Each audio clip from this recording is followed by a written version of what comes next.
Hello friends, ये आज मैं आपके सामने लेकर आई हूँ 1 जन 2022 का ईवीएस का पेपर है। किसी ने मुझसे कमेंट में कहा था कि 1 जन 2022 का ईवीएस का पेपर करा दीजिए, तो मैं उनके सामने ईवीएस का पेपर लेकर आई हूँ। मुझे हिंदी में था तो इसलिए मैंने हिंदी में करा दिया आपको पेपर। ठीक है, हिंदी में करा रही हूँ। तो चलिए, अगर आपको पसंद आए तो लाइक ज़रूर करिएगा वीडियो को, ठीक है, और सब्सक्राइब करिएगा चैनल को, और शेयर भी कर दीजिए आप अपने दोस्तों के पास। ठीक है, चलिए तो क्वेश्चन नंबर 1 स्टार्ट करते हैं। ये आपके सामने मैं लिख देती हूँ 1 जन 2022 में हुआ है। ये ईवीएस का है, आपको एनवायरमेंटल स्टडीज़ दिख जाएगा। तो चलिए क्वेश्चन नंबर 1 स्टार्ट कर लेते हैं आज का। कि मान लीजिए आप मध्य प्रदेश में हैं, इस राज्य के सापेक्ष किस दिशा में हमारे देश के सर्वाधिक घने जंगल हैं? तो किस जगह पर है? फर्स्ट का ऑप्शन है दक्षिण पश्चिम। ठीक है, फर्स्ट का क्या ऑप्शन है? 2। क्वेश्चन नंबर 2 पर चलते हैं। तो चलिए देखते हैं क्वेश्चन नंबर 2। कक्षा 4 के विद्यार्थियों को थीम आश्रय के लिए कौन सी युक्ति पूछताछ को प्रोत्साहित करती है? 2 का जो करेक्ट ऑप्शन है वो है 4। मैं डायरेक्ट आपको सिर्फ ऑप्शन बता रही हूँ क्वेश्चन पढ़कर। ठीक है, आप अपने चेक कर लीजिए कि फोर्थ ऑप्शन क्या है। विभिन्न मकान निर्माण स्थलों पर जाने के उपरांत विद्यार्थियों को अपने अनुभवों को सुनने के लिए कहना। Correct option is 4। ठीक है। तो चलिए क्वेश्चन नंबर 3 पर चलते हैं। क्वेश्चन नंबर 3 है कि किसी छात्र द्वारा नीचे दिए गए कथन पर विचार कीजिए। मैं जिस क्षेत्र से आया हूँ वहाँ बारिश बहुत कम होती है, गर्मी बहुत पड़ती है, हमारे घर मिट्टी के बने होते हैं, घर की दीवारें बहुत मोटी होती हैं और इन्हें मिट्टी से ही पोत कर सुंदर किया जाता है। तो ये आपको सबको पता होगा, ये कहाँ होता है ऐसा, जिनकी छतें कटीली झाड़ियों से बनाई जाती हैं। तो वो कौन से राज्य से हो सकता है वो बच्चा? वो है राजस्थान से। ठीक है, वहाँ पर बहुत गर्मी पड़ती है क्योंकि रेत है, तो इसी वजह से। क्वेश्चन नंबर 3 का आपका करेक्ट ऑप्शन है 3rd। क्वेश्चन नंबर 4 पे चलते हैं। क्वेश्चन नंबर 4 है कि इनमें से आपको सही कथन चुनना है कि हाथी 2 कुंटल 200 ग्राम से अधिक हरे पत्तियां खाता है। नहीं, वो 100 ग्राम खाता है, सिर्फ 1 कुंटल। ठीक है, यहाँ तक कि 3 महीने की आयु के हाथी के बच्चे का लगभग 200। हाँ, ये बात सही है। आगे पढ़ लेते हैं। अत्यधिक भारी होने के कारण अधिकांश हाथी बहुत ज़्यादा आराम करना पसंद करते हैं, नहीं बहुत कम सोते हैं। अधिकांश हाथी औसतन एक दिन में 9 से 10 नहीं 4 से 5 घंटे सोते हैं। तो करेक्ट ऑप्शन जो है वो 2 है। 4 का करेक्ट ऑप्शन इज 2। चलिए क्वेश्चन नंबर 5 पे बढ़ते हैं। क्वेश्चन नंबर 5 पे चलते हैं। पर्यावरण अध्ययन के शिक्षण में कला एवं कौशल का समावेश करना चाहिए क्योंकि वह प्रोत्साहित करता है। ए है सृजनात्मक को, सहपाठी सीखने को, कक्षा के अनुशासन को या समावेशन को। जो 5th का जो करेक्ट ऑप्शन है वो 2 है, मतलब ए, बी और डी है। 3rd वाला कक्षा के अनुशासन को गलत है। ये फर्स्ट ए, बी और डी बिल्कुल करेक्ट ऑप्शन है 5th का 2। चलिए क्वेश्चन नंबर 6 पर बढ़ते हैं।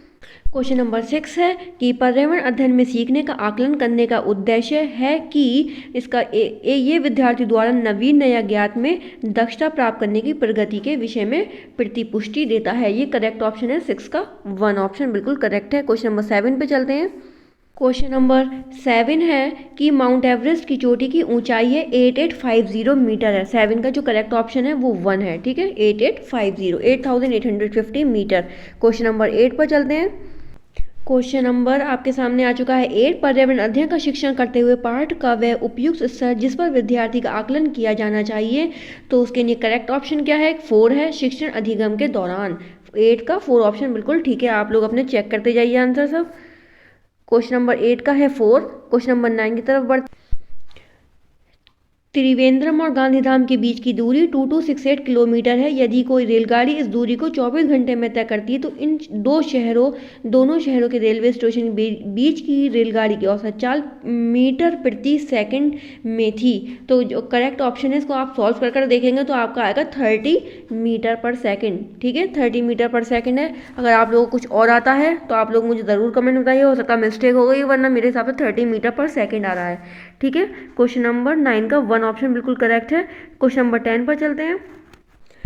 क्वेश्चन नंबर 10 पर चलते हैं। निम्न में से कौन सा एक अपसारी प्रश्न है जो पर्यावरण अध्ययन की शिक्षिका अपनी छात्राओं को सृजनात्मक क्षमता को प्रोत्साहित करने के लिए पूछेंगी?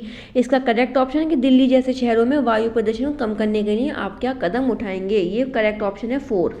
ठीक है, पत्तियों का हरा क्यों होता है, ये सब कुछ नहीं, बस आपसे यही पूछा जाएगा मेन। ठीक है, क्वेश्चन नंबर 11 पर चलते हैं।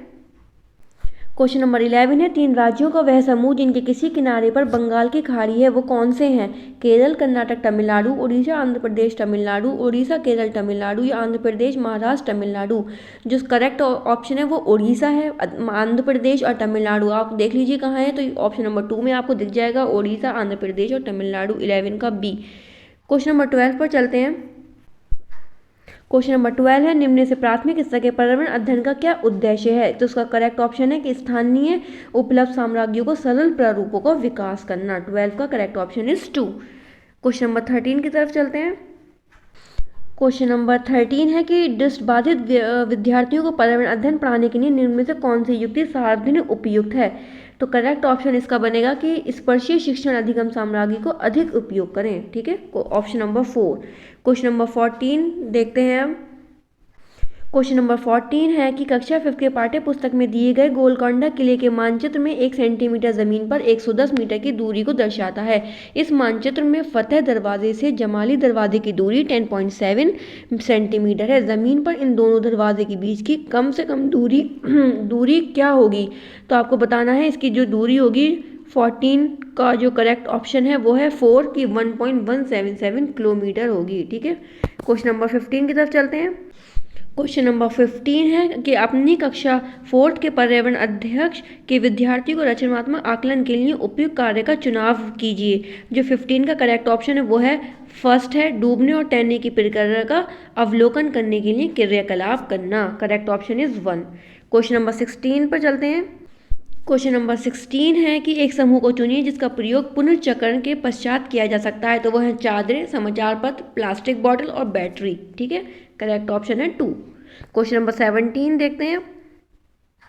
क्वेश्चन नंबर 17 है, किसी सभा में अपना परिचय देते समय किसी छात्र के कथन पर विचार कीजिए कि मैं इस जगह से आया हूँ, वहाँ के अधिकतर लोग सरसों के तेल से बनी पकी मछली खाना पसंद करते हैं। ये छात्र किस जगह से आया हो सकता है? तो वो है कश्मीर। 17 का करेक्ट ऑप्शन इज 3rd। आप लोग बताइएगा कि इसका आंसर कश्मीर है या फिर गोवा है। ठीक है, कंफ्यूज हो रही हूँ मैं, तो आप लोग मुझे ज़रूर बताइएगा कमेंट में कि कश्मीर या गोवा में से। मुझे लग रहा है कि गोवा भी हो सकता है, कि गोवा में भी तो फिश का होता है ना, तो इसलिए मुझे कन्फ्यूजन है। तो आप लोग देख लीजिएगा इस क्वेश्चन को। ठीक है, क्वेश्चन नंबर 18 पर चलते हैं।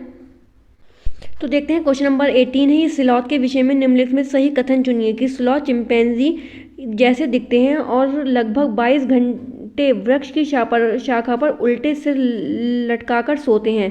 क्या स्लॉथ भालू जैसा दिखता है और दिन के लगभग 24 घंटे सर लटकाकर सोता है? ये स्लॉथ भालू जैसा दिखता है और दिन में 17 घंटे। ये वाला बिल्कुल ठीक है, 17 घंटे वाला। ठीक है, तो 18 का करेक्ट ऑप्शन है आपका 3rd।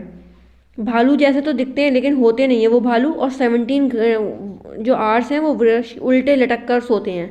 18 का करेक्ट ऑप्शन है 3rd। ठीक है, क्वेश्चन नंबर 19 को देखते हैं अब। क्वेश्चन नंबर 19 है कि शिक्षिका ने अपने विद्यार्थियों को भोजन के रूप में ग्रहण किए जाने वाले पौधों के विभिन्न भागों जैसे जड़, तना एवं पुष्पों के नाम जानने के लिए अपने परिवार के सदस्यों से परामर्श करने के लिए कहा। इस क्रियाकलाप की अभिकल्पना की गई है कि 19 का जो करेक्ट ऑप्शन है वो 3rd है कि भोजन से संबंधित सत्य प्रतियों के को सीखने की प्रोत्साहित करने के लिए। ठीक है, 3rd ऑप्शन बिल्कुल ठीक है, 19 का 3rd। क्वेश्चन नंबर 20 की तरफ देखते हैं। 20 का जो करेक्ट ऑप्शन, 20 के पहले क्वेश्चन देख लेते हैं। टूटा तारा होता है कोई उल्का। ठीक है, 20 का 3rd है, बिल्कुल करेक्ट है ये बिल्कुल। 21 पे चलते हैं।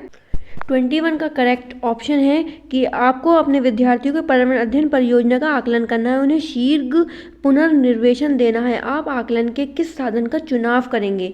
तो आप करेंगे सहपाठी आकलन। ठीक है, तो option number 3rd। Question number 20 की तरफ चलते हैं।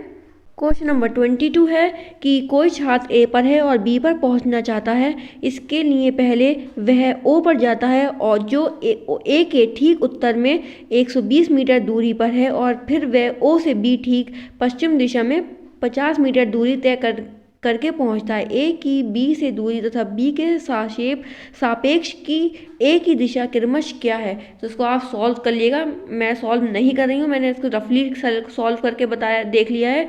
तो उसका करेक्ट ऑप्शन है 130 मीटर दक्षिण पूर्व। ठीक है, ऑप्शन नंबर 1। अगर आप कहेंगे तो मैं इसका आपको एक अलग से बनाकर दे दूंगी, अगर इसको आपको देखना है कि कैसे सॉल्व करना है, ठीक है। 22 का करेक्ट ऑप्शन इज 1 है कि 1। क्वेश्चन नंबर 23 की तरफ चलते हैं। क्वेश्चन नंबर 23 है कि प्राथमिक स्तर पर निम्न में से क्या प्रक्रिया कौशल नहीं है। तो हमें बताना है कि क्या कौन सी प्रक्रिया कौशल नहीं है। 23 का जो करेक्ट ऑप्शन है वो है थर्ड की क्रियाशील परिवर्तन की परिभाषित करना। 23 का थर्ड ऑप्शन बिल्कुल ठीक है। ठीक है, हमने नहीं पूछा गया इसीलिए ये ऑप्शन गलत था, तो हमने ये टिक लगा दिया। क्वेश्चन नंबर 24 पर चलते हैं। ये है क्वेश्चन नंबर 24। जब किसी एक कपड़े पर दूध को उड़ेलते हैं मलाई उस पर ही रह जाती है, प्रसंस्करण की ये क्या कौन सी प्रक्रिया है। तो ये कौन सी प्रक्रिया है, निस्यंदन प्रक्रिया है ये, ठीक है। 24 का correct option is 4। Question number 25 देखते हैं। क्वेश्चन नंबर 25 है कि विद्यार्थियों द्वारा पर्यावरण अध्ययन के सीखने को गत्यात्मक, समग्र तथा अनुभवात्मक प्रकृति का उत्तम आकलन किया जा सकता है। तो वो किसके जरिए है, वो मौखिक परीक्षा के द्वारा, ठीक है। 25 का correct answer is 4। Question number 26 देखते हैं। क्वेश्चन नंबर 26 है कि खेजड़ी वृक्ष के बारे में आपको देखना है कि ये वृक्ष मुख्यतः रेगिस्तान क्षेत्रों में पाया जाता है या इसे उगने के लिए अधिक जल की आवश्यकता नहीं होती। ये वृक्ष अपने तने से जल संचित करता है, इसका उपयोग आवश्यकता पड़ने पर किया जाता है। ये इस वृक्ष की छाल का उपयोग दवाइयों से खेजड़ी की तो नहीं करते, ठीक है, वो तो सिनकोना होती है। इस वृक्ष में बहुत कम पत्तियां होती हैं। तो आपको बताना है 26 कौन सा सही कथन है। 26 का करेक्ट ऑप्शन इज, पहले तो आपको ए क्षेत्रों मुख्यतः रेगिस्तान में पाया जाता है, ये ऑप्शन बिल्कुल ठीक है। और एक बी वाला भी ठीक है कि उसे उगने के लिए अधिक जल की आवश्यकता नहीं होती। और करेक्ट ऑप्शन इज सी कि ये वृक्ष अपने तने से जल संचित करता है, उसके पाइप में काफ़ी पानी होता है, ठीक है, आवश्यकता पड़ने पर किया जाता है उसका उपयोग। तो 1 ए बी और सी 26 का बिल्कुल ठीक है, तो ऑप्शन नंबर 4 आपका करेक्ट है। क्वेश्चन नंबर 20 की तरफ चलते हैं।